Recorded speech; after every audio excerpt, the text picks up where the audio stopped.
അപ്പൊ എല്ലാ പ്രേക്ഷകർക്കും ലേറ്റ് എഡിഷനിലേക്ക് സ്വാഗതം. അങ്ങനെ കേരളം ഇന്ന് വിധി എഴുതിയിരിക്കുകയാണല്ലേ? തീർച്ചയായും ഏറെ ദിവസത്തെ പ്രചാരണ കോലാഹലങ്ങൾ, അതിനിടയിലുള്ള വാദപ്രതിവാദങ്ങൾ, ആരോപണ പ്രത്യാരോപണങ്ങൾ, അതിനെല്ലാം ഒടുവിൽ ഇന്ന് കനത്ത പോളിംഗ് ആണ് കേരളത്തിൽ രേഖപ്പെടുത്തിയിരിക്കുന്നത്. ഏതായാലും നെഞ്ചിടിപ്പേറ്റുന്നുണ്ട് സ്ഥാനാർത്ഥികൾക്കും മുന്നണികൾക്കും.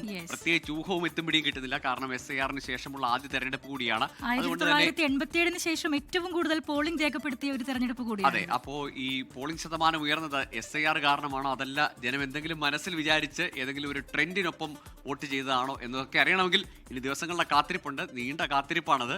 ഏതായാലും കേരളം വിധി എഴുതി കഴിഞ്ഞിരിക്കുന്നു. മൈജി ഫ്യൂച്ചർ വോട്ടുത്സവം സമർപ്പിക്കുന്നത് മൈജിയാണ് future. Co powered by Berger paints, paint your imagination. Co sponsored by ആഘോഷങ്ങൾ നടക്കട്ടെ, വോക്കരു പ്ലസ്, കല്യാൺ ഹോംസ്. ഒന്നായി ജീവിക്കാം, നന്നായി ജീവിക്കാം. ബെസ്റ്റ് ക്വാളിറ്റിയിലും ബെസ്റ്റ്, ഫിനിഷിലും ബെസ്റ്റ്.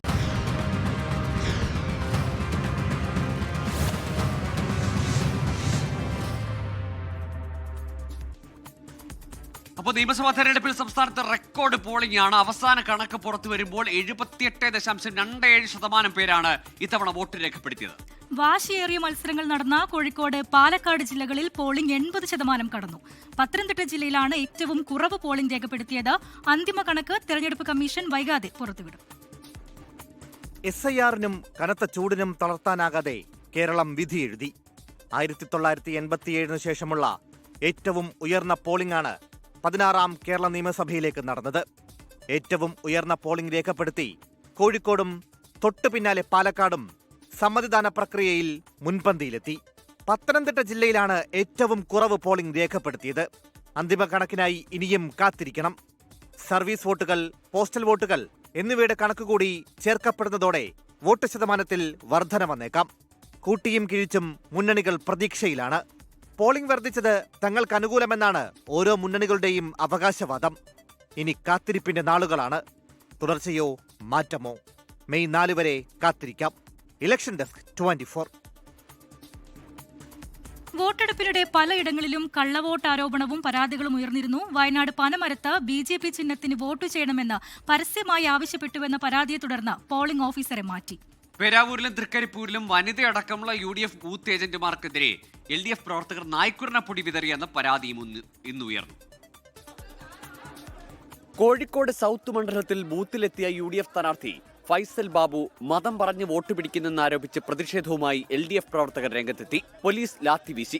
നാദാപുരം നോർത്ത് MLP സ്കൂളിൽ UDF പ്രവർത്തകൻ കള്ളവോട്ട് ചെയ്തെന്ന LDF ആരോപണത്തെ തുടർന്ന് സംഘർഷമുണ്ടായി. കാസർഗോഡ് ചെർക്കള ഹയർ സെക്കൻഡറി സ്കൂളിൽ LDF സ്ഥാനാർത്ഥി ഷാനവാസ് പാദൂർ ബൂത്തിനുള്ളിൽ കയറിയത് ലീഗ് പ്രവർത്തകർ തടഞ്ഞതോടെ സംഘർഷത്തിനിടയാക്കി. തളിപ്പറമ്പ് മലപ്പട്ടത്ത് ബൂത്ത് സന്ദർശിക്കാനെത്തിയ സ്വതന്ത്ര സ്ഥാനാർത്ഥി TK ഗോവിന്ദനെ CPIM-കാർ കൂക്കി വിളിച്ചു.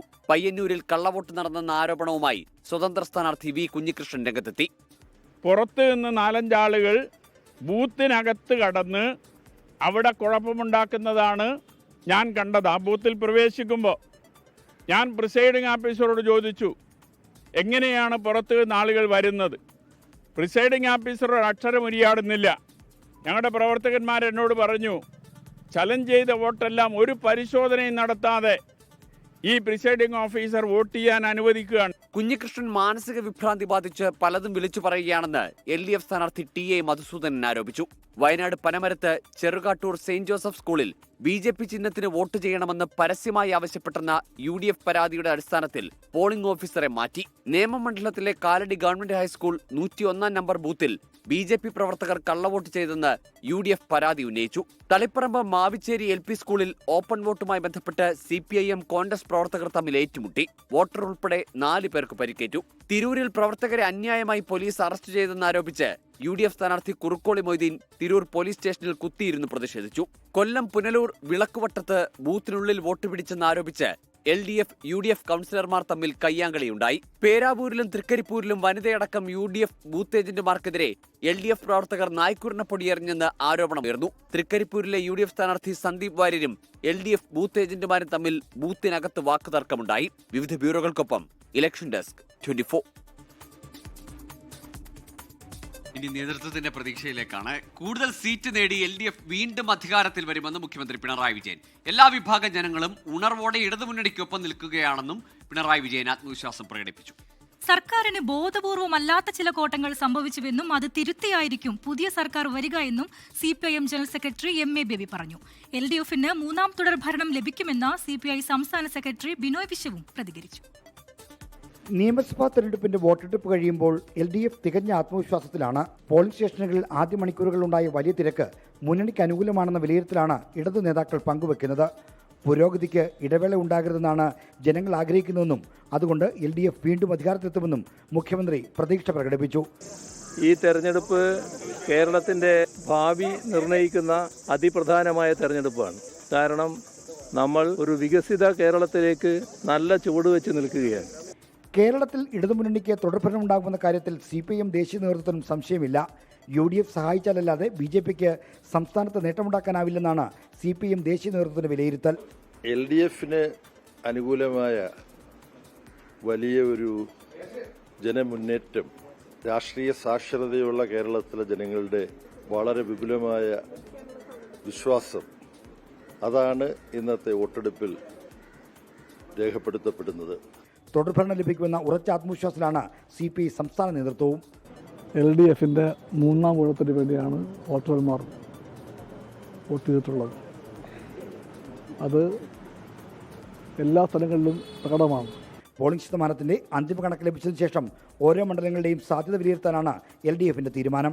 24 തിരുവനന്തപുരം. UDF ക്യാമ്പും വലിയ പ്രതീക്ഷയിൽ തന്നെയാണ്. ഉയർന്ന പോളിംഗ് അനുകൂലമാകുമെന്ന പ്രതീക്ഷയിൽ UDF ക്യാമ്പ്. 100-ലധികം സീറ്റുമായി UDF അധികാരത്തിലെത്തുമെന്ന് പ്രതിപക്ഷ നേതാവ് VD സതീശൻ പറഞ്ഞു. UDFന് ചരിത്ര വിജയം ഉണ്ടാകുമെന്ന് മുതിർന്ന കോൺഗ്രസ് നേതാവ് AK ആന്റണി. അയ്യന്റെ സ്വർണം കെട്ടവരെ ജനകീയ കോടതിയിൽ ശിക്ഷ വിധിക്കുന്ന ദിവസമാണിന്ന് എന്ന് AICC ജനറൽ സെക്രട്ടറി KC വേണുഗോപാലും പ്രതികരിച്ചു. കേരളത്തിൽ ഭരണമാറ്റം ഉണ്ടാകുമെന്ന വിലയിരുത്തലാണ് UDF. സംസ്ഥാനത്തെ കനത്ത പോളിംഗ് UDFന് അനുകൂലമായ തരംഗമെന്ന് നേതാക്കൾ പ്രതീക്ഷ പങ്കുവയ്ക്കുന്നു. 100-ന് മുകളിൽ സീറ്റുമായി ഇടതുമുന്നണിയെ കടപുഴക്കാനാകുമെന്നാണ് തെരഞ്ഞെടുപ്പിന് തൊട്ടു പിന്നാലെയുള്ള UDF ക്യാമ്പിന്റെ കണക്കുകൂട്ടൽ. ജനവികാരം കൃത്യമായി ബോധ്യപ്പെട്ടെന്ന് പ്രതിപക്ഷ നേതാവ് VD സതീശൻ. ഞങ്ങൾ 100-ലധികം സീറ്റുമായി ഞങ്ങൾ അധികാരത്തിലേക്ക് വരും എന്നുള്ള കാര്യത്തിൽ യാതൊരു സംശയമില്ല, ഒരു സംശയമില്ല.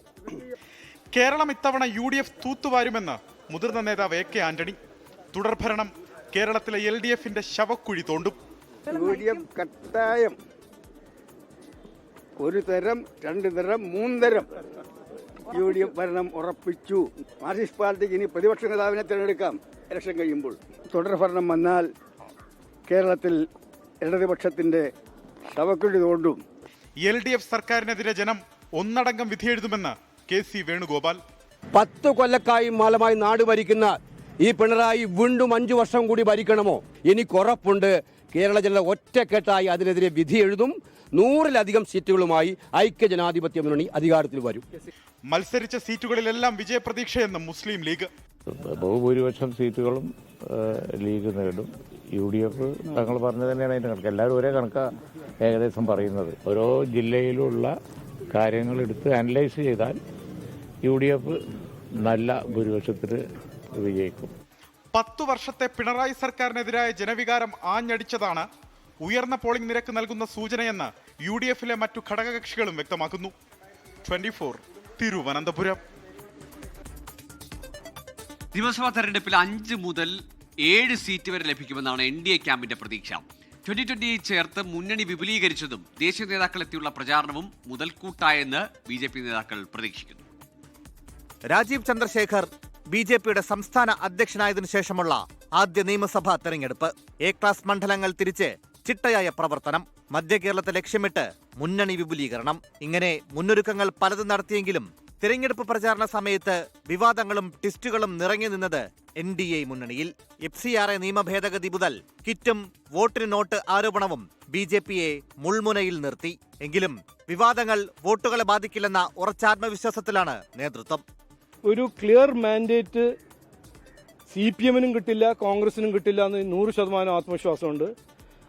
BJP ഇവിടെ ഒരു നിർണായകമായ ശക്തിയായി മാറും ഈ ഇലക്ഷനിൽ. ജനങ്ങളത് അങ്ങനെ BJPക്ക് ഒരു റോൾ തരും എന്ന് എനിക്ക് 100% ആത്മവിശ്വാസമുണ്ട്. 30 സീറ്റുകളിൽ ഇഞ്ചോടിഞ്ച് മത്സരം, ചുരുങ്ങിയത് 5 സീറ്റെങ്കിലും ഉറപ്പാക്കുക, ഇതാണ് NDA ലക്ഷ്യമിടുന്നത്. നേമം, തൃശൂർ, പാലക്കാട്, മഞ്ചേശ്വരം, കഴക്കൂട്ടം എന്നീ മണ്ഡലങ്ങളിൽ വലിയ വിജയം ആണ് പ്രതീക്ഷിക്കുന്നത്. ആറന്മുളയും തിരുവല്ലയും ഉൾപ്പെടെ ഒപ്പത്തിനൊപ്പം കേരളത്തിൽ മൂന്നാം ബദൽ ഈ തിരഞ്ഞെടുപ്പിൽ സൃഷ്ടിക്കപ്പെടുമെന്ന് MT രമേശ്. കേരളം രണ്ട് മുന്നണികൾക്കിടയിൽ മാത്രം ധ്രുവീകരിക്കപ്പെട്ടതാണ് എന്നുള്ള ഒരു പരമ്പരാഗത വിശ്വാസം മലയാളികളുടെ മനസ്സിലുണ്ട്. അത് ഈ തെരഞ്ഞെടുപ്പോടുകൂടി മാറുകയാണ്. മധ്യ കേരളത്തിലെ വോട്ടുകൾ ലക്ഷ്യമിട്ട് 2020-യെ NDA മുന്നണിയിൽ എത്തിച്ചു. ക്രൈസ്തവ വോട്ടുകൾ ലക്ഷ്യമിടുന്ന BJP ഈ കൂട്ടുകെട്ട് മുതൽക്കൂട്ടാവും എന്ന ആത്മവിശ്വാസത്തിൽ. മികച്ച പോളിംഗ് നടന്നത് NDAക്ക് അനുകൂലമാകും എന്ന് BJP ക്യാമ്പ് പ്രധാനമായും വിലയിരുത്തുന്നു. തിരഞ്ഞെടുപ്പിന്റെ ഫലം എന്തായാലും NDAയിൽ അത് വലിയ ചർച്ചകൾക്കും ഉയർച്ച താഴ്ചകൾക്കും തുടക്കമിടും. 24 കൊച്ചി. നിയമസഭാ തിരഞ്ഞെടുപ്പിന് പിന്നാലെ വോട്ടേഴ്സിന് നന്ദി പറഞ്ഞ് മുഖ്യമന്ത്രി പിണറായി വിജയൻ. ഒന്നായി തുടരാൻ ഒപ്പം നിന്നതിന് നന്ദി എന്നാണ് മുഖ്യമന്ത്രിയുടെ ഫേസ്ബുക്ക് പോസ്റ്റ്. സംസ്ഥാനത്ത് എവിടെയും അനിഷ്ട സംഭവങ്ങളൊന്നുമില്ലാതെ സമാധാനപരമായി വോട്ടെടുപ്പ് പൂർത്തിയാക്കാൻ സാധിച്ചത് വലിയ നേട്ടമാണെന്ന് മുഖ്യമന്ത്രി ഫേസ്ബുക്കിൽ കുറിച്ചു. പ്രതിപക്ഷ നേതാവും പറവൂരിലെ UDF സ്ഥാനാർത്ഥിയുമായ VD സതീശനും വോട്ടേഴ്സിന് നന്ദി അറിയിച്ചു. കേരളം ജയിക്കും, UDF നയിക്കുമെന്നും പ്രതിപക്ഷ നേതാവ് ഫേസ്ബുക്കിൽ കുറിച്ചു. ഇന്ന് ഒടുവിൽ വലിയ വിവാദവും വലിയൊരു പോരാട്ടവും നടന്നത്, ഈ വോട്ടെടുപ്പ് ദിനത്തിലെ വലിയ പോരാട്ടം നടന്നത് തൃശ്ശൂരിലാണ്. ഇടത് കൈയിലെ ചൂണ്ടുവിരലിന് മുറിവ് പറ്റിയ യുവതിയെ വോട്ട് ചെയ്യാൻ അനുവദിച്ചത് വലിയ പ്രതിഷേധത്തിന് ശേഷമാണ്. കുറുക്കഞ്ചേരി ബോധാനന്ദ സ്കൂളിൽ വോട്ട് ചെയ്യാനെത്തിയ അക്ഷര കുഞ്ഞുമായി 5 മണിക്കൂറോളമാണ് കാത്തുനിന്നത്. മുറിവിലെ കെട്ടഴിച്ച് കാണിക്കണമെന്നാണ് നിലപാട് കടുപ്പിച്ചിട്ടുണ്ടായിരുന്നു പോളിംഗ് ഓഫീസ്. അപ്പോൾ പോളിംഗ് ഓഫീസർക്കെതിരെ നടപടി വേണമെന്ന് LDF ആവശ്യപ്പെട്ടിട്ടുണ്ട്. പ്രതിഷേധങ്ങൾക്കൊടുവിൽ യുവതിക്ക് വോട്ട് ചെയ്യാൻ അനുവാദം ലഭിച്ചു. പക്ഷേ യുവതിയോടൊപ്പം മണിക്കൂറുകളോളം കൈക്കുഞ്ഞുണ്ടായിരുന്നു. അപ്പോൾ കുട്ടിയെ തടഞ്ഞുവെച്ച പ്രിസൈഡിംഗ് ഓഫീസറുടെ നടപടിയിൽ ബാലാവകാശ കമ്മീഷൻ സ്വമേധയാ കേസെടുത്തിട്ടുണ്ട്. ജില്ലാ കളക്ടറോട് വിശദീകരണം തേടി. കണ്ണൂരിൽ നിന്ന് ചില അക്രമ സംഭവങ്ങൾ വന്നു. അതിലൊന്ന് CPIM പ്രവർത്തകന് കുത്തേറ്റു എന്നതാണ്. മയിൽ മുല്ലക്കൊടിയിൽ പോളിംഗ് കഴിഞ്ഞ് മടങ്ങുകയായിരുന്നു LDF booth agent PP പ്രകാശിനാണ് കുത്തേറ്റത്. Mullakode UP സ്കൂളിലെ ബൂത്തിന് സമീപത്ത് വെച്ച് കോൺഗ്രസ് പ്രവർത്തകരാണ് ആക്രമിച്ചത്. പ്രകാശൻ പോളിംഗ് കഴിഞ്ഞ് UDF ബൂത്ത് ഏജന്റായ ഭാസ്കരനൊപ്പം മടങ്ങുകയാണ് സംഭവം. ഭാസ്കരന്റെ സഹോദരനും കോൺഗ്രസ് പ്രവർത്തകനുമായ P കൃഷ്ണൻ കയ്യിൽ കരുതിയ കത്തികൊണ്ട് കുത്തുകയായിരുന്നു. ഗുരുതരമായി പരിക്കേറ്റ പ്രകാശനെ AKG ആശുപത്രിയിൽ പ്രവേശിപ്പിച്ചു. പ്രതിയെ മയിൽ പോലീസ് കസ്റ്റഡിയിലെടുത്തു. പരാജയമുറപ്പായ UDF വ്യാപകമായ അക്രമം അഴിച്ചുവിടാൻ ശ്രമിക്കുകയാണെന്ന് പ്രകാശിനെ സന്ദർശിക്കാനെത്തിയ CPIM സംസ്ഥാന സെക്രട്ടറി MV ഗോവിന്ദൻ പ്രതികരിച്ചു. ഇലക്ഷൻ കഴിഞ്ഞതിന് ശേഷം വേറെ യാതൊരു സംഘർഷമോ പ്രശ്നങ്ങളോ ഒന്നും ഇല്ലായിരുന്നു. അപ്പോഴാണ് കോൺഗ്രസിൻ്റെ ക്രിമിനൽ സംഘം അവിടെ പ്രകാശിനെ മൃഗീയമായിട്ട് കുത്തിയത്. പരാജയം ഉറപ്പായപ്പോൾ കോൺഗ്രസ് ക്രിമിനൽ സംഘം കടന്നാക്രമണം നടത്തുന്നതിന് വേണ്ടി ബോധപൂർവം പ്ലാൻ ചെയ്തിരിക്കുന്നുവെന്നാണ് കാണുന്നത്.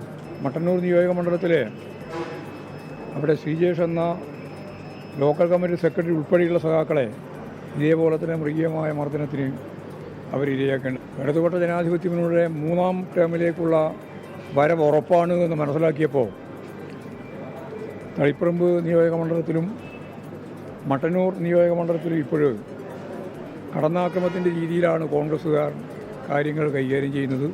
വാശിയേറിയ തെരഞ്ഞെടുപ്പ് പോരിൽ ആവേശത്തോടെ വോട്ട് ചെയ്ത നേതാക്കൾ രാവിലെ തന്നെ പോളിംഗ് ബൂത്തിലെത്തിയും ക്യൂവിൽ നിന്നും നേതാക്കൾ സമ്മതിദാനാവകാശം വിനിയോഗിച്ചു.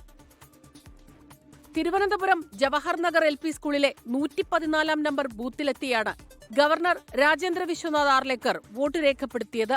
Hoping that always good persons will be getting elected. I am very happy that I have voted and I request all the people in the state that come out in large number and do this sacred duty. പതിവ് പോലെ കുടുംബാംഗങ്ങൾക്കും നേതാക്കൾക്കുമൊപ്പമെത്തി മുഖ്യമന്ത്രി Pinarayi Vijayan vote രേഖപ്പെടുത്തി. Pinarayi RC Amala സ്കൂളിലായിരുന്നു മുഖ്യമന്ത്രിക്ക് vote. CPIM general secretary MA baby തിരുവനന്തപുരത്ത് vote രേഖപ്പെടുത്തി. LDFന് അനുകൂലമായ വലിയ ഒരു ജനമുന്നേറ്റം, രാഷ്ട്രീയ സാക്ഷരതയുള്ള കേരളത്തിലെ ജനങ്ങളുടെ വളരെ വിപുലമായ വിശ്വാസം, അതാണ് ഇന്നത്തെ വോട്ടെടുപ്പിൽ രേഖപ്പെടുത്തപ്പെടുന്നത്. കല്യാശ്ശേരി മണ്ഡലത്തിലെ മൊറാഴ CH കമ്മാരൻ UP സ്കൂളിലായിരുന്നു CPIM സംസ്ഥാന സെക്രട്ടറി MV ഗോവിന്ദൻ വോട്ട് ചെയ്തത്. വട്ടിയൂർക്കാവ് സെന്റ് ജോൺ സ്കൂളിൽ CPI സംസ്ഥാന സെക്രട്ടറി ബിനോയ് വിശ്വം വോട്ട് രേഖപ്പെടുത്തി. KM മാണിയുടെ കല്ലറയിലെത്തി പ്രാർത്ഥിച്ച ശേഷമാണ് ജോസ് K മാണി പോളിംഗ് ബൂത്തിലെത്തിയത്. മന്ത്രിമാർ ഉൾപ്പെടെയുള്ള നേതാക്കൾ രാവിലെ തന്നെ വോട്ട് രേഖപ്പെടുത്തി. പ്രതിപക്ഷ നേതാവ് VD സതീശൻ പറവൂരിൽ 7 മണിയോടെ തന്നെ വോട്ട് ചെയ്തു. പേരാവൂർ മണ്ഡലത്തിലെ Iritty saint John Baptist higher secondary സ്കൂളിലായിരുന്നു KPCC അധ്യക്ഷൻ സണ്ണി ജോസഫിന് വോട്ട്. AK ആന്റണി തിരുവനന്തപുരം ജഗതിയിൽ വോട്ട് രേഖപ്പെടുത്തി. കേരളത്തിൽ UDF ചരിത്ര വിജയം ഉണ്ടാകുമെന്നാണ് ഇതുവരെ കണ്ട സൂചനകൾ പകൽ പോലെ വ്യക്തമാക്കുന്നത്. 10 വർഷത്തെ ജനദ്രോഹ നടപടികൾക്ക് കണക്ക് ചോദിക്കാൻ ജനാധിപത്യ കേരളം കാത്തിരിക്കുകയാണ്. രമേശ് ചെന്നിത്തല ആലപ്പുഴ മണ്ണാർശാലയിലും KC വേണുഗോപാൽ തിരുവമ്പാടിയിലും വോട്ട് ചെയ്തു. പാണക്കാട് CKMM-LP പോളിംഗ് ബൂത്തിലായിരുന്നു മുസ്ലിം ലീഗ് സംസ്ഥാന അധ്യക്ഷൻ പാണക്കാട് സാദിഖ് അലി ശിഹാബ് തങ്ങൾ, PK കുഞ്ഞാലിക്കുട്ടി തുടങ്ങിയവർക്ക് വോട്ട്. തൊടുപുഴ പുറപ്പുഴ സ്കൂളിൽ മകനും സ്ഥാനാർത്ഥിയുമായ അപ്പു ജോൺ ജോസഫിനൊപ്പമെത്തിയാണ് PJ ജോസഫ് വോട്ട് ചെയ്തത്. BJP നേതാക്കളും സ്ഥാനാർത്ഥികളുമായ രാജീവ് ചന്ദ്രശേഖർ, R ശ്രീലേഖ എന്നിവർ തിരുവനന്തപുരം ജവഹർ നഗർ LP സ്കൂളിലെ ബൂത്തിലെത്തി വോട്ട് ചെയ്തു. ഗുരുവായൂർ ദേവസ്വം സ്കൂളിലെത്തി കേന്ദ്രമന്ത്രി സുരേഷ് ഗോപി വോട്ട് ചെയ്തു. വോട്ടെടുപ്പിന് അരമണിക്കൂർ മുൻപേ സുരേഷ് ഗോപി പോളിംഗ് ബൂത്തിലെത്തി. ജനങ്ങൾക്ക് ഓരോ കാലഘട്ടത്തിലും മാറി വരുന്ന ചിന്താഗതി, ഈ കാലഘട്ടം 12 വർഷത്തെ ഞങ്ങളുടെ ഒരു ഭരണ മികവ് ദേശവ്യാപകമായി, അതും BJP ഭരിക്കുന്ന സംസ്ഥാനങ്ങളിലല്ലേ ഉള്ളൂ എന്ന് ചോദിച്ചാൽ ആവും. ഇത്തവണത്തെ ജനവിധി എങ്ങനെയാവുന്ന പ്രതീക്ഷിക്കുന്നത്? സർപ്രൈസസ് ഉണ്ടാവും. 2020 president Sabu M Jacob Ernakulam Vilangu UP സ്കൂളിലെത്തി വോട്ട് ചെയ്തു. Election desk 24. ജനമഹോത്സവത്തിന്റെ ഭാഗമായി മതമേലധ്യക്ഷന്മാരും സാമുദായിക നേതാക്കളും ഭരണമാറ്റം വേണോ വേണ്ടയോ എന്ന കാര്യത്തിൽ അഭിപ്രായം പറയാനില്ല എന്ന് NSS general secretary G Sukumaran Nair പറഞ്ഞു. പിണറായി വിജയൻ തുടരണമെന്നാണ് വ്യക്തിപരമായ ആഗ്രഹമെന്ന് SNDP യോഗം ജനറൽ സെക്രട്ടറി വെള്ളാപ്പള്ളി നടേശൻ പ്രതികരിച്ചു. ചങ്ങനാശ്ശേരി വാഴപ്പള്ളി സെന്റ് തെരേസ സ്കൂളിലെത്തിയാണ് NSS general secretary G Sukumaran Nair vote രേഖപ്പെടുത്തിയത്.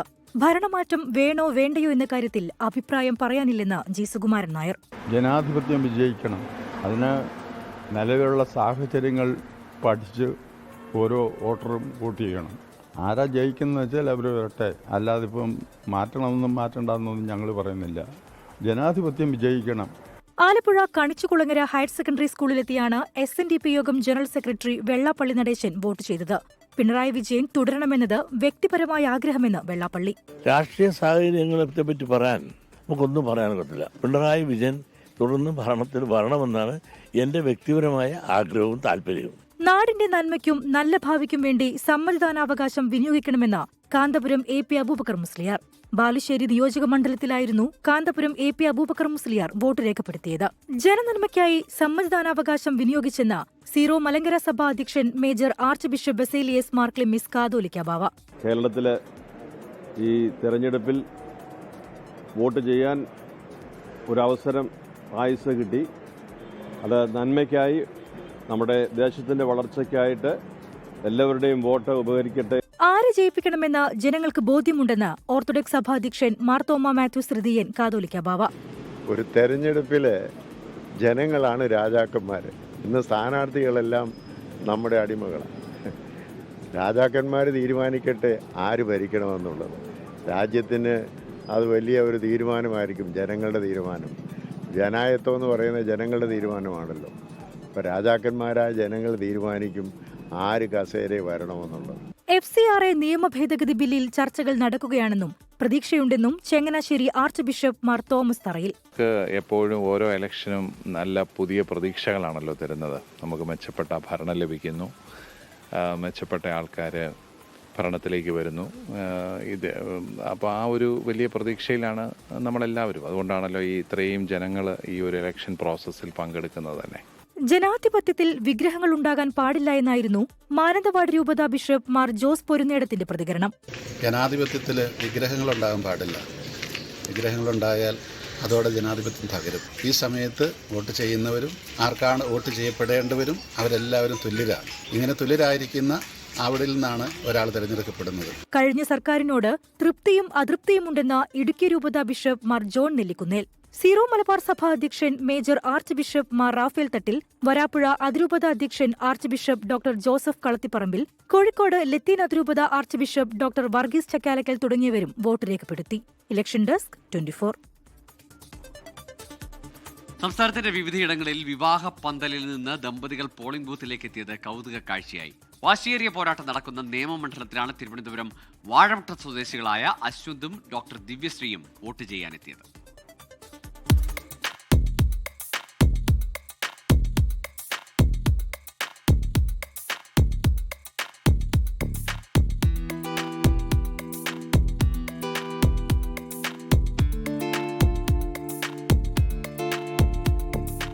ജീവിതത്തിലെ ഏറ്റവും തിരക്കേറിയ ദിവസമായിരുന്നിട്ടും ഇരുവരും വോട്ട് പാഴാക്കിയില്ല. വോട്ടിന്റെ പ്രാധാന്യം അറിയാവുന്ന അശ്വന്തും ഡോക്ടർ ദിവ്യശ്രീയും വിവാഹ പന്തലിൽ നിന്ന് നേരെ എത്തിയത് നേമം മണ്ഡലത്തിലെ വാഴമുട്ടം പോളിംഗ് ബൂത്തിലേക്ക്. സംസ്ഥാനത്തെ തന്നെ ഏറ്റവും വാശിയേറിയ ത്രികോണ പോരാട്ടം നടക്കുന്ന മണ്ഡലമാണ് നേമം. ാണ് കല്യാണം കഴിച്ച് വോട്ടും ചെയ്യാൻ പറ്റുന്നതിൽ സന്തോഷം. എല്ലാവരും വോട്ട് ചെയ്യണം എന്നാണ് പറയാനുള്ളത്. അതെ അതെ ഡെഫിനറ്റ്ലി എൻ്റെ സൈഡിൽ നിന്നും നമ്മുടെ സൈഡിൽ നിന്നും ഡെഫിനറ്റ്ലി ഒരു മെസ്സേജാണ്. രണ്ടുപേരും കൂടെ ഒരുമിച്ച് എടുത്ത്. വിവാഹ ചടങ്ങിന് മുൻപ് മേപ്പാടി ഗവൺമെന്റ് ഹയർ സെക്കൻഡറി സ്കൂളിലെ 191 നമ്പർ ബൂത്തിൽ വോട്ടു ചെയ്യാനെത്തി മേപ്പാടി സ്വദേശിനി അഖില ആന്റണി മൈക്കിൾ. പെട്ടെന്ന് പോയി കഴിഞ്ഞാൽ പിന്നെ ചെയ്യാൻ പറ്റില്ല, അതുകൊണ്ട് പെട്ടെന്ന് ഇറങ്ങി എടുത്തിരുന്നു. അതെ അതെ. കൊണ്ടോട്ടിയിൽ കന്നിവോട്ട് രേഖപ്പെടുത്താനാണ് നവവധുവായ പുളിക്കലക്കണ്ടി ജുമായിലത്തെത്തിയത്.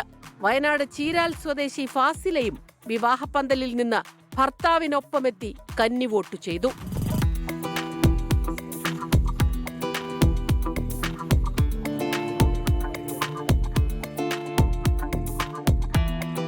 വിവാഹശേഷം ഒരുമിച്ചെത്തിയാണ് കോഴിക്കോട് മലാപ്പറമ്പ് സ്വദേശി ഡേവിഡും ഇരിങ്ങാലക്കുട സ്വദേശി സജ്നയും സമ്മതിദാനാവകാശം രേഖപ്പെടുത്തിയത്.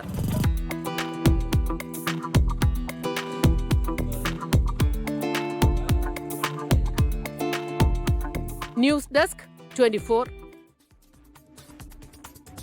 ബിജെപിയെ പ്രതിരോധത്തിലാക്കിയ പാലക്കാട്ടെ വോട്ടിന് നോട്ട് ആരോപണം വോട്ടെടുപ്പ് ദിനത്തിലും സജീവ ചർച്ചയായി.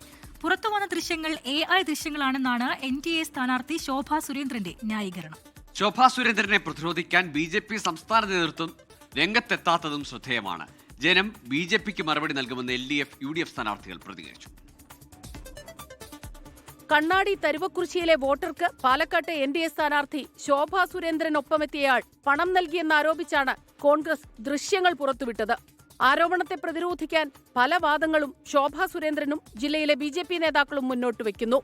കഥ കെട്ടിച്ചമച്ച് പടർത്തുന്നുവെന്നും തന്നെ വേട്ടയാടാൻ മാധ്യമ സിൻഡിക്കേറ്റ് പ്രവർത്തിക്കുന്നെന്നും ശോഭാ സുരേന്ദ്രൻ. ശോഭാ സുരേന്ദ്രനെ വേട്ടയാടാൻ വേണ്ടി ജമാഅത്ത് ഇസ്ലാമിയുടെ തണലും പറ്റിക്കൊണ്ട് ഒരു മാധ്യമ സിൻഡിക്കേറ്റ് പ്രവർത്തിക്കുകയാണ്.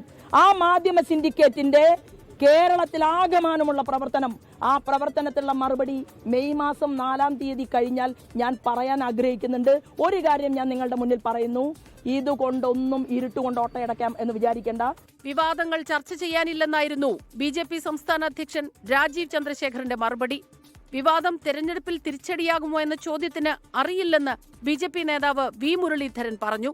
ആരോപണത്തെക്കുറിച്ച് അറിയില്ലെന്ന് കേന്ദ്രമന്ത്രി സുരേഷ് ഗോപി. ഇല്ല, അതെനിക്ക് അറിയത്തില്ല. ഞാൻ അവിടെ ഉണ്ടായിട്ടില്ല. ഞാൻ അതിനെ ഇങ്ങനെ കാണുന്നുള്ളൂ. ഇതിൽ നിയമങ്ങളുണ്ട്. പോലീസ് പരിശോധിക്കട്ടെ, EC പരിശോധിക്കട്ടെ, നിയമങ്ങളുണ്ട്. അത് നിയമപരമായ നടപടി അവരെടുക്കട്ടെ. അറിയില്ല, ആ ഇഷ്യൂ ഒക്കെ അവിടുത്തെ ആൾക്കാരോട് ചോദിച്ചാൽ മതിയല്ലോ. BJPക്ക് ജനം മറുപടി പറയുമെന്ന് UDF സ്ഥാനാർത്ഥി രമേശ് പിഷാരടിയും LDF സ്ഥാനാർത്ഥി NMR റസാഖും പ്രതികരിച്ചു. ജനാധിപത്യ വ്യവസ്ഥയിൽ എങ്ങനെ അംഗീകരിക്കുക? പൈസ കൊടുത്ത് വോട്ട് വാങ്ങിക്കുക എന്നൊക്കെ പറയുന്നത് ഏറ്റവും മോശമായ കാര്യമല്ല. ഇതിന്റെ വസ്തുതകൾ പരിശോധിച്ചിട്ട് LDF പരാതിയുമായി മുന്നോട്ട് പോകും. നിശബ്ദ പ്രചാരണത്തിന്റെ ദിവസം എതിർ സ്ഥാനാർത്ഥിയെ പറ്റി ഇങ്ങനെ ഒരു കാര്യം പറയുക എന്ന് പറയുന്നത് അത് തന്നെയല്ലേ? അത് പാലക്കാട് ജനങ്ങളോട് ഉത്തരവാദിത്വം ഉണ്ടെങ്കിൽ അത് ഇലക്ഷൻ കഴിഞ്ഞിട്ടാണോ? വിവാദത്തിൽ അന്വേഷണം തുടരുകയാണ്. പുറത്തുവന്ന ദൃശ്യങ്ങളിൽ കാണുന്ന BJP സൗത്ത് ഇന്ത്യൻ സെൽ ഭാരവാഹി സിമി സജീവിനെ പോലീസ് ചോദ്യം ചെയ്യും. ശനിയാഴ്ചയ്ക്കകം വരണാധികാരിയായ RDO ജില്ലാ കളക്ടർക്ക് റിപ്പോർട്ട് നൽകും. 24 പാലക്കാട്.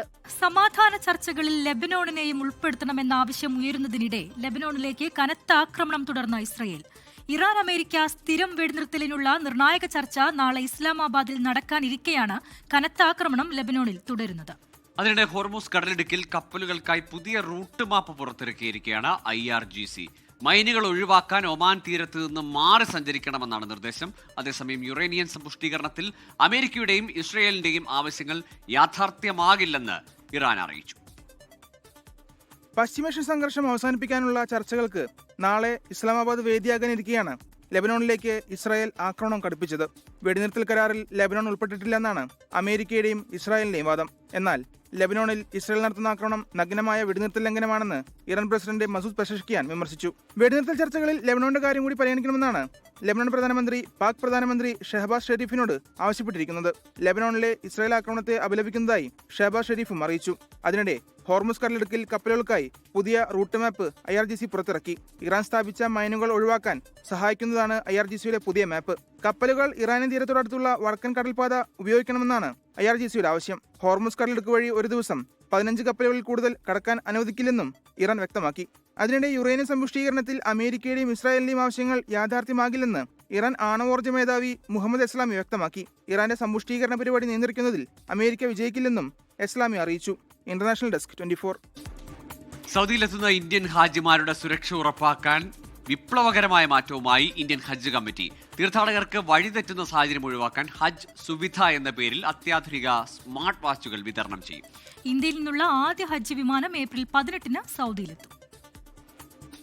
ലക്ഷക്കണക്കിന് വിശ്വാസികൾ ഒത്തുചേരുന്ന ഹജ്ജ് വേളയിൽ തീർത്ഥാടകരുടെ സുരക്ഷയും സൗകര്യവും മുൻനിർത്തിയാണ് ഇന്ത്യ ഈ സ്മാർട്ട് പദ്ധതിക്ക് രൂപം നൽകിയിരിക്കുന്നത്. ഓരോ ഹാജിയെയും കൺട്രോൾ റൂമുമായി നേരിട്ട് ബന്ധിപ്പിക്കുന്ന സ്മാർട്ട് വാച്ചുകൾ ഇന്ത്യൻ ഹജ്ജ് കമ്മിറ്റി പുറത്തിറക്കി. ഹജ്ജ് സുവിധ എന്ന പേരിലാണ് സ്മാർട്ട് വാച്ചുകൾ അറിയപ്പെടുകയെന്ന് ജിദ്ദ ഇന്ത്യൻ കോൺസുലേറ്റിൽ നടന്ന വാർത്താ സമ്മേളനത്തിൽ ഹജ്ജ് കമ്മിറ്റിയും കേന്ദ്ര ന്യൂനപക്ഷ മന്ത്രാലയവും അറിയിച്ചു. തിരക്കിനിടയിൽ ഹാജിമാർ കൂട്ടം തെറ്റിപ്പോകുന്നത് പതിവ് കാഴ്ചയാണ്. എന്നാൽ പുതിയ ലൊക്കേഷൻ ട്രാക്കിംഗ് സംവിധാനത്തിലൂടെ ഹാജിമാർ എവിടെയെന്ന് തത്സമയം കണ്ടെത്താൻ അധികൃതർക്ക് സാധിക്കും. അടിയന്തര സാഹചര്യമുണ്ടായാൽ സഹായത്തിനായി വാച്ചിലെ SOS ബട്ടൺ അമർത്താം. ഉടൻ തന്നെ കൺട്രോൾ റൂമിൽ അറിയിപ്പ് ലഭിക്കും. തീർത്ഥാടകരുടെ ഹൃദയമിടിപ്പ് ഉൾപ്പെടെയുള്ള ആരോഗ്യ വിവരങ്ങൾ നിരീക്ഷിക്കാനുള്ള സെൻസറുകളും ഇതിൽ ഘടിപ്പിച്ചിട്ടുണ്ട്. സൗദി അറേബ്യയിലെ IoT സിം കാർഡുകൾ ഉപയോഗിച്ചാണ് ഈ വാച്ചുകൾ പ്രവർത്തിക്കുക. 1 GB ഡാറ്റ ഓരോ വാച്ചിലും ഉണ്ടാകും. പ്രാർത്ഥനാ സമയം, കാലാവസ്ഥാ വിവരങ്ങൾ, നടത്തം രേഖപ്പെടുത്താനുള്ള പെഡോമീറ്റർ എന്നിവയും ഇതിലുണ്ട്. ഈ മാസം 18-ന് മുംബൈയിൽ നിന്നാണ് ഇന്ത്യയിൽ നിന്നുള്ള ആദ്യ ഹജ്ജ് വിമാനം പുറപ്പെടുന്നത്. 1.25 ലക്ഷം തീർത്ഥാടകരാണ് ഇത്തവണ ഇന്ത്യയിൽ നിന്ന് ഹജ്ജിനെത്തുന്നത്. ജലീൽ കണ്ണമംഗലം, 24 ജിദ്ദ. വിഷുവിന് വൻ ഓഫറുകളും വിഭവങ്ങളുമായി സൗദിയിലെ ലുലു ഹൈപ്പർ മാർക്കറ്റ്. വിഷു സദ്യ, വിഷു കൈനീട്ടം, വിഷുക്കണി വിഭവങ്ങൾ, പായസമേള, മണി ചലഞ്ച് തുടങ്ങിയവയാണ് ഒരുക്കിയിരിക്കുന്നത്. സ്വാദേറുന്ന വിഷു സദ്യയും കറി വിഭവങ്ങളുമാണ് ലുലുവിലെ വിഷു ആഘോഷങ്ങളിൽ ട്രെൻഡിംഗ്. 24 കൂട്ടം വിഭവങ്ങളോടുകൂടിയ തനി നാടൻ കേരള സദ്യയുടെ വില 29.99 റിയാൽ മാത്രമാണ്.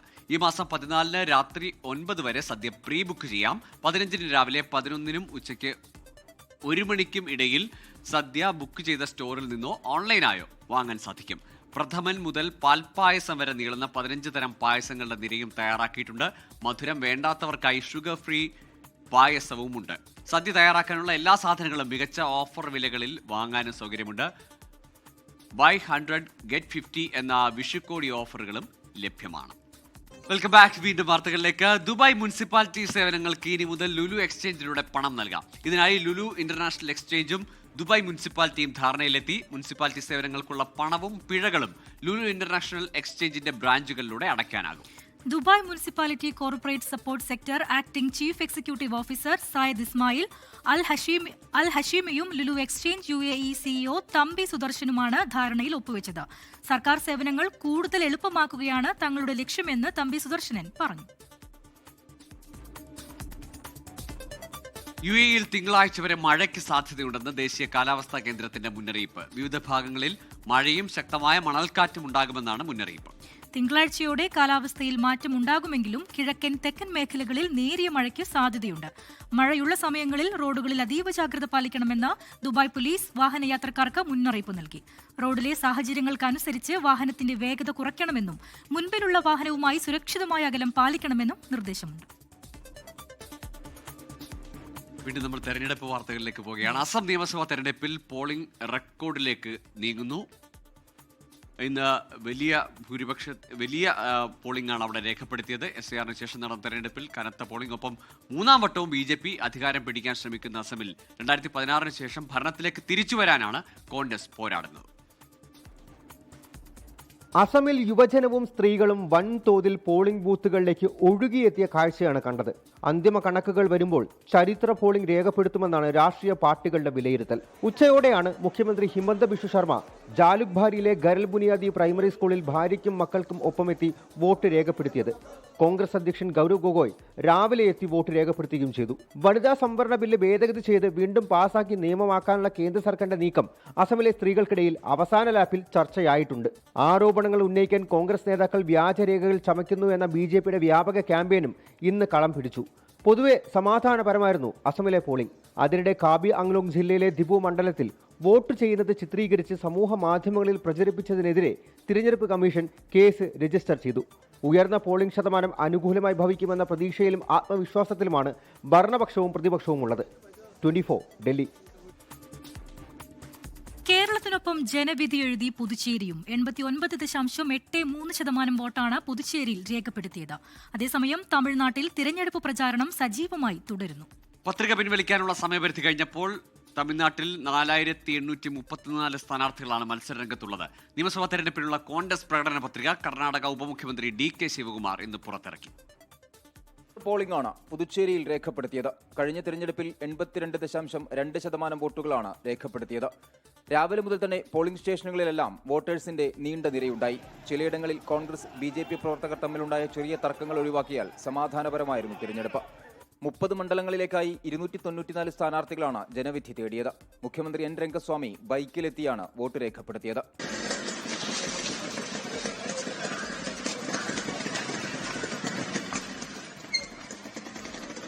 തമിഴ്നാട്ടിൽ സ്ഥാനാർത്ഥി ചിത്രമായി 234 മണ്ഡലങ്ങളിലായി ആകെ മത്സരിക്കുന്നത് 4834 സ്ഥാനാർത്ഥികൾ. 7599 പേരാണ് പത്രിക നൽകിയത്. ഇതിൽ 305 പേർ പിൻവലിച്ചു. 2460 പത്രികകൾ തള്ളി. എല്ലാ മുന്നണികളും സജീവമായി പ്രചാരണ രംഗത്തുണ്ട്. മുഖ്യമന്ത്രി M.K. സ്റ്റാലിൻ തിരുവണ്ണാമലയിലും മറമലൈ നഗറിലും പ്രചാരണം നടത്തി. ചെന്നൈ കേന്ദ്രീകരിച്ചായിരുന്നു പ്രതിപക്ഷ നേതാവ് എടപ്പാടി K. പളനിസ്വാമിയുടെ പര്യടനം. TVK അധ്യക്ഷൻ വിജയ്ക്ക് 11-ന് കടലൂർ, വിഴുപ്പുരം എന്നിവിടങ്ങളിലും 12-ന് കന്യാകുമാരിയിലും പര്യടനം നടത്താൻ പോലീസ് അനുമതി നൽകി. 50 വാഗ്ദാനങ്ങളുമായി കോൺഗ്രസ് ഇന്ന് പ്രകടന പത്രിക പുറത്തിറക്കി. കർണാടക ഉപമുഖ്യമന്ത്രി DK ശിവകുമാറാണ് പത്രിക പുറത്തിറക്കിയത്. റേഷൻ കാർഡ് ഉടമകളായ സ്ത്രീകൾക്ക് പ്രതിമാസം 2000 രൂപ നൽകുമെന്നാണ് പത്രികയിലെ പ്രധാന വാഗ്ദാനം. 24 ചെന്നൈ. തമിഴക വെട്രിക്കഴകം അധ്യക്ഷൻ വിജയ് നാളെ ശിവഗംഗ ജില്ലയിലെ കാരൈക്കുടിയിൽ പ്രചാരണം നടത്തും. ഉച്ചയ്ക്ക് 12 മുതൽ 2:30 വരെയാണ് അനുമതി നൽകിയിരിക്കുന്നത്. മനേഷ് മൂർത്തിയുടെ ചെന്നൈയിൽ നിന്ന് വിവരങ്ങളുമായി. മനേഷ്, പാർട്ടിയിലെ പ്രധാനപ്പെട്ട നേതാവ് പ്രഭുവിന് വേണ്ടി കാരൈക്കുടിയിലേക്ക് എത്തുകയാണ് വിജയ്, അല്ലേ? ഗൂഗിൾ രചന പ്രധാനപ്പെട്ട കാര്യം, ഇനി വരുന്ന 3 ദിവസങ്ങളിൽ വിജയ് കൃത്യമായി തന്നെ എല്ലാ ദിവസങ്ങളിലും ഇനിയിപ്പോൾ വരുന്ന ദിവസങ്ങളിലൊക്കെ പ്രചാരണം നടത്തുന്നു എന്ന രീതിയിലാണ് നിലവിലുള്ള ഷെഡ്യൂൾ പ്രകാരം നമുക്ക് മനസ്സിലാക്കാൻ സാധിക്കുന്നത്. നേരത്തെ തന്നെ 11ഉം 12ഉം തീയതികളിലുള്ള ഷെഡ്യൂൾ നേരത്തെ വന്നതാണ്. ഇന്നിപ്പോൾ അല്പസമയം മുമ്പാണ് വിജയ് നാളെ കാരക്കുടിയിൽ, ശിവഗംഗ ജില്ലയിലെ കാരക്കുടിയിൽ പ്രചാരണം നടത്തുന്നു എന്നുള്ള വിവരം പുറത്തു വരുന്നത്. ആ ഒരു ഷെഡ്യൂൾ വരുന്നത്, അതിനുള്ള അനുമതി ലഭിക്കുന്നത് 12 മണി മുതൽ ഉച്ചയ്ക്ക് 2:30 മണി വരെയാണ്. റോഡ് ഷോയും അതുപോലെ തന്നെ പ്രചാരണ പരിപാടികളുമായി എന്തായാലും വിജയ് രംഗത്തെത്തുന്നത്. 11-ാം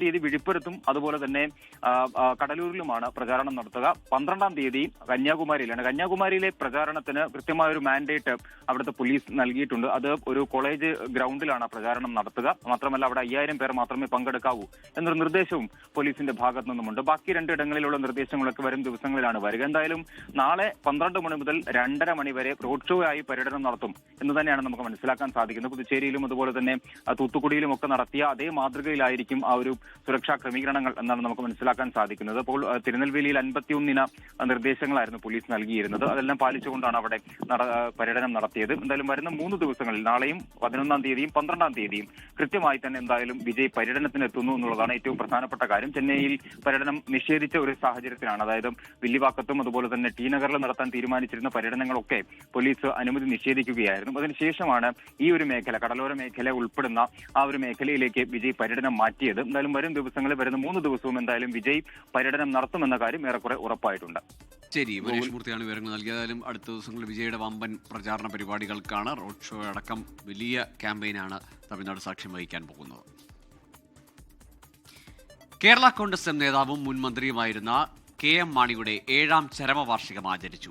തെരഞ്ഞെടുപ്പിന്റെ പശ്ചാത്തലത്തിൽ മറ്റ് അനുസ്മരണ പരിപാടികൾ കേരള കോൺഗ്രസ് മാറ്റിവെച്ചു.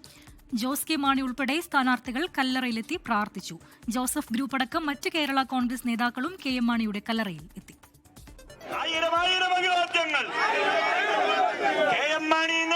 വീരത ഇനിമേൽ സൃഷ്ടിക്കത്രേ, വീരത ഇനിമേൽ സൃഷ്ടിക്കത്രേ. 2019 ഏപ്രിൽ 9 KM മാണി വിടവാങ്ങിയത്. 7 വർഷം പിന്നിടുമ്പോൾ മകൻ ജോസ് കെ മാണിയും കേരള കോൺഗ്രസ് എമ്മും മറ്റൊരു തെരഞ്ഞെടുപ്പിനെ നേരിടുകയാണ്. അതുകൊണ്ട് തന്നെ വിപുലമായ അനുസ്മരണ പരിപാടികൾ ഇന്ന് ഉണ്ടായിരുന്നില്ല. രാവിലെ കത്തീഡ്രൽ പള്ളിയിൽ പ്രാർത്ഥനയ്ക്ക് ശേഷം കുടുംബം കല്ലറയിലെത്തി പ്രാർത്ഥിച്ചു. സ്ഥാനാർത്ഥികൾ അടക്കമുള്ളവർ ജോസ് കെ മാണിക്കൊപ്പം ഉണ്ടായിരുന്നു. KM മാണിയുടെ ഓർമ്മയിൽ നടക്കുന്ന തെരഞ്ഞെടുപ്പിൽ കേരള കോൺഗ്രസ് എമ്മിന് വലിയ വിജയമുണ്ടാകുമെന്ന് ജോസ് കെ മാണി. ആ ഓർമ്മകളാണ് ഞങ്ങളുടെ എല്ലാ മനസ്സിൽ. രാഷ്ട്രീയത്തിനും മതത്തിനും ആ മുന്നണിക്കൊക്കെ അതീതമായിട്ടുള്ള ഒരു സ്നേഹമാണ് ഇന്ന് എല്ലാവരും പ്രകടിപ്പിക്കുന്നത്. ഒരു മുന്നേറ്റം ഇടതുപക്ഷ ജനാധിപത്യ മുന്നണിക്ക് ഉണ്ടാകും, അതിന് യാതൊരു സംശയവുമില്ല. അതിന് ആ ജനങ്ങൾ തീർച്ചയായും ഞങ്ങളോടൊപ്പം ഉണ്ടാകും എന്നുള്ള പൂർണ്ണ വിശ്വാസമാണുള്ളത്. ജോസഫ് ഗ്രൂപ്പും KM മാണിയുടെ കല്ലറയിലെത്തി പുഷ്പാർച്ചന നടത്തി. മോൻസ് ജോസഫ്, ഫ്രാൻസിസ് ജോർജ് എന്നിവരുടെ നേതൃത്വത്തിലായിരുന്നു സന്ദർശനം. ശാരീരിക ബുദ്ധിമുട്ടുകൾ ഉള്ളതിനാൽ PJ ജോസഫ് എത്തിയില്ല. KM മാണി സാർ കേരള കോൺഗ്രസ് പാർട്ടിക്ക് വേണ്ടി നൽകിയ ഏറ്റവും വിലപ്പെട്ട സംഭാവനകൾ ആദരവോടുകൂടി ഞങ്ങൾ എല്ലാവരും സ്മരിക്കുന്നു. KM മാണിയുടെ കാലശേഷം പാലായിൽ ഇന്നേവരെ കരുത്തു തെളിയിക്കാൻ കേരള കോൺഗ്രസ് എമ്മിന് സാധിച്ചിട്ടില്ല. ഉപതെരഞ്ഞെടുപ്പിലും കഴിഞ്ഞ നിയമസഭാ തെരഞ്ഞെടുപ്പിലും പരാജയം ഏറ്റുവാങ്ങി. എന്നാൽ ഇത്തവണ വലിയ മുന്നേറ്റം ഉണ്ടാക്കാൻ സാധിക്കുമെന്ന പ്രതീക്ഷയിലാണ് ജോസ് കെ മാണിയും കൂട്ടരും. ടോബി ജോൺസൺ, 24 കോട്ടയം. തിരുവനന്തപുരം കഴക്കൂട്ടം സ്വദേശി ജെയ് ജയകുമാർ ഇനി 5 പേരിലൂടെ ജീവിക്കും. മസ്തിഷ്ക മരണം സ്ഥിരീകരിച്ച 35 വയസ്സുകാരിയുടെ ഹൃദയമടക്കമുള്ള അവയവങ്ങൾ ദാനം ചെയ്തു. മലപ്പുറം സ്വദേശിയായ 14 വയസ്സുകാരിയിൽ ജയകുമാറിന്റെ ഹൃദയം മിടിച്ചു തുടങ്ങി. തിരുവനന്തപുരം കിംസ് ആശുപത്രിയിൽ നിന്ന് എയർ ആംബുലൻസിൽ ഹൃദയം കൊച്ചി ലിസി ആശുപത്രിയിൽ എത്തിച്ചായിരുന്നു ശസ്ത്രക്രിയ. 5 പേർക്ക് പുതുജീവനേകിയാണ് കഴക്കൂട്ടം ടെക്നോ പാർക്കിൽ IT കമ്പനിയിൽ ജോലി ചെയ്തിരുന്ന ജയകുമാർ യാത്രയായത്. തിരുവനന്തപുരം കിംസ് ആശുപത്രിയിൽ ചികിത്സയിലായിരുന്ന ജയിയുടെ മസ്തിഷ്ക മരണം ഇന്നലെയാണ് സ്ഥിരീകരിച്ചത്. പിന്നാലെ അവയവദാനത്തിന് ബന്ധുക്കൾ കേസോട്ടോയെ സമ്മതമറിയിച്ചു. ജയകുമാറിന്റെ ഹൃദയം കിംസ് ആശുപത്രിയിൽ നിന്ന് എയർ ആംബുലൻസിൽ കൊച്ചിയിലെത്തിച്ചു. ഇതിലും പ്രായം കുറഞ്ഞ കുട്ടി ഇതിനു മുമ്പ് ചെയ്തിട്ടുണ്ട്. പിന്നെ ഇപ്പോൾ കിട്ടിയിരിക്കുന്ന ഒരു ഫീമെയിൽ ഹാർട്ടാണ്. അപ്പോൾ അതുകൊണ്ട് ഏകദേശം മാച്ച് ആവും എന്നുള്ളത് കൊണ്ടാണ് ഈ കുട്ടിക്ക് നമ്മൾ ചെയ്യുവാനായിട്ട് തീരുമാനിച്ചത്. ലിസി ആശുപത്രിയിൽ ചികിത്സയിലുള്ള മലപ്പുറം സ്വദേശിയായ 14 വയസ്സുകാരിക്കാണ് ഹൃദയം നൽകിയത്. ഒരു വൃക്കയും കരളും തിരുവനന്തപുരം കിംസിലേക്കും മറ്റൊരു വൃക്ക കോഴിക്കോട് മെഡിക്കൽ കോളേജിൽ ചികിത്സയിലുള്ള രോഗിക്കും മാറ്റിവെക്കും. നേത്രപടലങ്ങൾ തിരുവനന്തപുരം കണ്ണാശുപത്രിയിലേക്കും ദാനം ചെയ്തു. 24 കൊച്ചി. ശബരിമല യുവതീ പ്രവേശനത്തിൽ വീണ്ടും സുപ്രധാന നിരീക്ഷണവുമായി സുപ്രീംകോടതി. ക്ഷേത്ര ദർശനത്തിന് എത്തുന്നവർ അവിടുത്തെ ആചാരങ്ങൾ പാലിക്കണമെന്ന് ജസ്റ്റിസ് നാഗരത്ന. ഹിന്ദുമതത്തിൽ ഓരോ ആരാധനാലയങ്ങൾക്കും പ്രത്യേക ആചാരമുണ്ടെന്നും വിശാല ബെഞ്ചിന്റെ നിരീക്ഷണം. ശബരിമല യുവതി പ്രവേശനത്തിനെതിരായ പുനഃപരിശോധനാ ഹർജികളെ പിന്തുണച്ച് NSSനും ക്ഷേത്ര സംരക്ഷണ സമിതിക്കും വേണ്ടി മുതിർന്ന അഭിഭാഷകൻ വൈദ്യനാഥൻ വാദം ഉന്നയിക്കുന്നതിനിടെയാണ് സുപ്രീംകോടതിയുടെ നിർണായക നിരീക്ഷണം. മറ്റു മതങ്ങളിൽ നിന്ന് വ്യത്യസ്തമായി ഹിന്ദുമതത്തിൽ ഓരോ ആരാധനാലയങ്ങൾക്കും പ്രത്യേക ആചാരമുണ്ട്. ഏത് ക്ഷേത്രത്തിലാണോ പോകുന്നത് ആ ക്ഷേത്രത്തിലെ ആചാരം പാലിക്കണമെന്നും ജസ്റ്റിസ് നാഗരത്ന നിരീക്ഷിച്ചു. ശബരിമലയിൽ മറ്റു മതക്കാർക്ക് വിലക്കില്ലെന്ന് മുതിർന്ന അഭിഭാഷകൻ CS വൈദ്യനാഥൻ വാദത്തിൽ പറഞ്ഞു. വ്രതമെടുത്താൽ ക്രിസ്ത്യാനിക്കും മുസ്ലിമിനും പോകാം. പോകുന്നവർക്ക് അയ്യപ്പനിൽ വിശ്വാസമുണ്ടായാൽ മതിയെന്നും വൈദ്യനാഥൻ വാദിച്ചു. വസ്ത്രം ധരിക്കുന്നതിലടക്കം പല ക്ഷേത്രങ്ങളിലും വ്യത്യാസമുണ്ടെന്ന് ഗുരുവായൂർ ക്ഷേത്ര ആചാരം പരാമർശിച്ചുകൊണ്ട് ചീഫ് ജസ്റ്റിസ് നിരീക്ഷിച്ചു. അവിശ്വാസിക്കും മതപരമായ വിഷയങ്ങൾ കോടതിയുടെ ശ്രദ്ധയിൽപ്പെടുത്താമെന്ന് ജസ്റ്റിസ് ജോയ് മല്യ ബാഗ്ജി വാക്കാൽ പറഞ്ഞു. ദൈവത്തിന്റെയും വിശ്വാസികളുടെയും അവകാശങ്ങൾ സംരക്ഷിക്കപ്പെടണം എന്ന് പറഞ്ഞുകൊണ്ടാണ് കേന്ദ്രത്തിന്റെ വാദം ഇന്ന് പൂർത്തിയാക്കിയത്. പുനഃപരിശോധനാ ഹർജികളെ പിന്തുണച്ചുകൊണ്ടുള്ള ദേവസ്വം ബോർഡിന്റെയും സംസ്ഥാന സർക്കാരിന്റെയും വാദം ചൊവ്വാഴ്ച നടക്കും. R. അച്യുതൻ, 24, ഡൽഹി. ഇപ്പോൾ കണ്ണൂരിൽ നിന്നും ഒരു വാർത്ത വരുന്നുണ്ട്. കണ്ണൂർ മയ്യിൽ മുല്ലക്കുടി UP സ്കൂളിലെ UDF പോളിംഗ് ഏജന്റ് ഭാസ്കരന്റെ വീടിനു നേരെ ആക്രമണം. പിന്നിൽ CPIM എന്നാണ് ആരോപണം. CPIM പ്രവർത്തകൻ പ്രകാശനെ കുത്തിപ്പരിക്കേൽപ്പിച്ച കോൺഗ്രസ് പ്രവർത്തകന്റെ സഹോദരനാണ് ഭാസ്കരൻ. അജീഷ് ജയകുമാറുണ്ട് കണ്ണൂരിൽ നിന്ന് വിവരങ്ങളുമായ. അജീഷ്, ഈ മയ്യിലിൽ തുടർ സംഘർഷങ്ങൾ ഉണ്ടാകുകയാണ്. പ്രകാശൻ കുത്തേറ്റ് ആശുപത്രിയിൽ കഴിയുകയാണ്. അതിൻ്റെ തുടർ സംഘർഷങ്ങൾ, ഏറ്റുമുട്ടലുകൾ അങ്ങനെ നീണ്ടുപോവുകയാണ് അല്ലേ? അതെ ഗോകുൽ, ഈ കണ്ണൂരിൽ അടിക്ക് തിരിച്ചടി പുതിയ കാര്യമല്ല. ഈ നേരത്തെ പ്രകാശൻ കുത്തേറ്റ ആശുപത്രിയിൽ ചികിത്സയിലാണ്. അതിന് പിന്നാലെയാണ് ഇപ്പോൾ കോൺഗ്രസിന്റെ കുത്തി പരിക്കേൽപ്പിച്ച ഈ കൃഷ്ണന്റെ സഹോദരൻ ഭാസ്കരന്റെ വീടിന് നേരെ ഇപ്പോൾ ആക്രമണം ഉണ്ടായിരിക്കുന്നത്. ജനൽ ചില്ലുകളടക്കം എറിഞ്ഞ് തകർത്തിട്ടുണ്ട്. വീടിന്റെ ഒരു വശത്തായി പാർക്ക് ചെയ്തിരുന്ന ബൈക്കിന് നേരെയും ആക്രമണം ഉണ്ടായിട്ടുണ്ട്. പിന്നിൽ CPM പ്രവർത്തകരെന്നാണ് കോൺഗ്രസ് ആരോപിക്കുന്നത്. വൈകിട്ടാണ് ഈ അരിമ്പ്ര ഈ മുല്ലക്കൊടി സ്കൂളിൽ വെച്ച് അവിടുത്തെ പോളിംഗ് ഏജന്റായിരുന്ന പ്രകാശനെ കുത്തി പരിക്കേൽപ്പിച്ചത്. പ്രകാശനും ഈ ഭാസ്കരനും ഇതേ പോളിംഗ് ബൂത്തിലെ ഏജന്റ് ആയിരുന്നു. ഒരുമിച്ച് പുറത്തിറങ്ങി വരുമ്പോഴാണ് വൈകിട്ട് 6:30 ആക്രമണം ഉണ്ടാകുന്നത്. അതിനുശേഷം ആശുപത്രിയിലെത്തി. വയറിന്റെ ഭാഗത്താണ് ഈ കുത്ത് ഏറ്റത്. സാരമായ പരിക്കില്ല എന്നാണ് ആശുപത്രി അധികൃതർ അറിയിക്കുന്നത്. വിവരമോടെ CPMയുടെ സംസ്ഥാന സെക്രട്ടറി അടക്കമുള്ളവർ എത്തിക്കണ്ടിരുന്നു. അതിന് പിന്നാലെയാണ് ഇപ്പോൾ ഈ മയിൽ ഭാഗത്ത് മുല്ലക്കൊടിയിൽ ഭാസ്കരന്റെ വീടിന് നേരെ ഒരു ആക്രമണം ഉണ്ടായിരിക്കുന്നത്. ഈ സുരക്ഷാ ഭീഷണി കണക്കിലെടുത്ത്, സംഘർഷ സാധ്യത കണക്കിലെടുത്ത് അവിടെ പോലീസിന്റെ സാന്നിധ്യം അത് കൂട്ടിയിട്ടുണ്ട്. അജീഷ്, പയ്യന്നൂരിലടക്കം പലയിടങ്ങളിൽ ഈ കള്ളവോട്ട് ആരോപണവും തർക്കങ്ങളും ഒക്കെ ഉണ്ടായിരുന്നല്ലോ. മയ്യിലിലെ സാഹചര്യം എന്തായിരുന്നു? ഈ പോളിംഗ് ബൂത്തിന് പുറത്തേക്ക് വന്ന ആക്രമണം, അതിന് മുമ്പ് എന്തെങ്കിലും തർക്കമോ സംഘർഷമോ അവിടെ ഉണ്ടായിട്ടുണ്ടോ? അവിടെ ഈ പോളിംഗ് തീരുന്നതിന് മുന്നേ ആയിട്ട് ചെറിയ രീതിയിൽ ഒരു സംഘർഷം ഉണ്ടായിരുന്നു എന്നാണ് CPM പ്രവർത്തകർ പറയുന്നത്. കോൺഗ്രസ് പ്രവർത്തകരും CPM പ്രവർത്തകരും തമ്മിൽ ചെറിയ രീതിയിൽ സംഘർഷം ഉണ്ടായിരുന്നു. അപ്പോൾ അത് അവസാനിപ്പിക്കാൻ ഇടപെട്ടത് ഈ പ്രകാശനായിരുന്നു എന്നാണ് CPM പ്രവർത്തകർ പറയുന്നത്. ഇരു വിഭാഗം പ്രവർത്തകരും തമ്മിൽ ഉന്തള്ളും ഉണ്ടായപ്പോൾ അത് അവസാനിപ്പിക്കാൻ ഈ പ്രകാശൻ മധ്യസ്ഥത വഹിച്ചു എന്നുള്ളതാണ് ഈ CPM പ്രവർത്തകർ പറയുന്നത്. അതിന് ശേഷമാണ് ഈ പുറത്തിറങ്ങിയപ്പോൾ 6:30 ഈ പോളിംഗ് എല്ലാം അവസാനിപ്പിച്ച് നടപടികളെല്ലാം പൂർത്തിയാക്കി ഏജന്റുമാർ പുറത്തിറങ്ങിയപ്പോൾ ഈ കൃഷ്ണൻ എന്ന് പറയുന്ന ആൾ ഓടി വന്ന് കുത്തിയത് എന്നാണ് CPM പ്രവർത്തകർ പറയുന്നത്. നിലവിൽ ഇയാളെ മയ്യിൽ പോലീസ് കസ്റ്റഡിയിൽ എടുത്തിട്ടുണ്ട്. എന്നാലും ഈ പരിക്ക് ഗുരുതരമല്ലാത്തത് കൊണ്ട് ഈ വലിയൊരു അക്രമ സംഭവങ്ങളിലേക്ക് ഇനി കാര്യങ്ങൾ പോകില്ലെന്നാണ് കരുതുന്നത്. എന്തായാലും ഈ അടിക്ക് തിരിച്ചടി എന്ന നിലയിലാണ് ഇപ്പോൾ ഈ കോൺഗ്രസ് പ്രവർത്തകന്റെ സഹോദരന്റെ വീടിന് നേരെ ഇപ്പോൾ ആക്രമണം ഉണ്ടായിരിക്കുന്നത്. അതിന് പിന്നിലും പ്രദേശത്തെ പ്രാദേശിക CPM പ്രവർത്തകരെന്നാണ് കോൺഗ്രസ് ആരോപിക്കുന്നത്.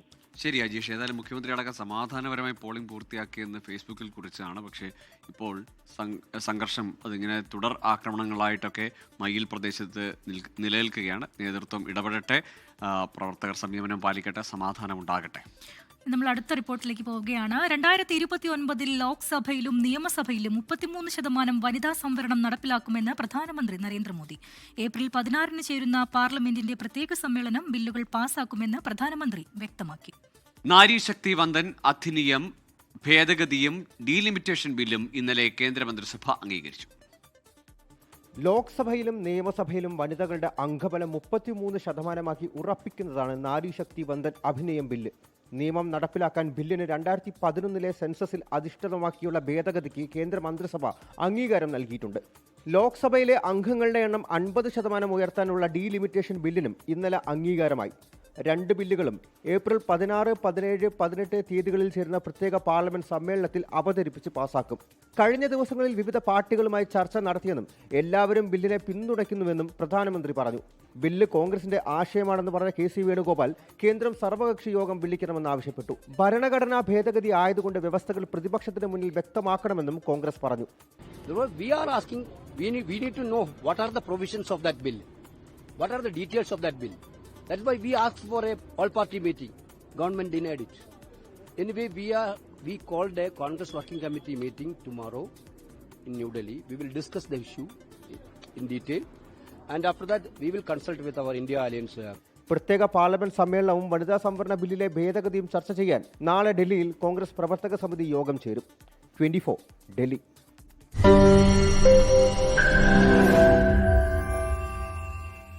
ലോകത്തെവിടെയായാലും ഏത് സമയത്തും 24 വാർത്തകളും ഓഗ്മെന്റഡ് റിയാലിറ്റി പാക്കേജുകളും എക്സ്പ്ലെയിനറുകളും വിശദമായി കാണാൻ ഞങ്ങളുടെ YouTube ചാനൽ നിങ്ങൾക്ക് സബ്സ്ക്രൈബ് ചെയ്യാം.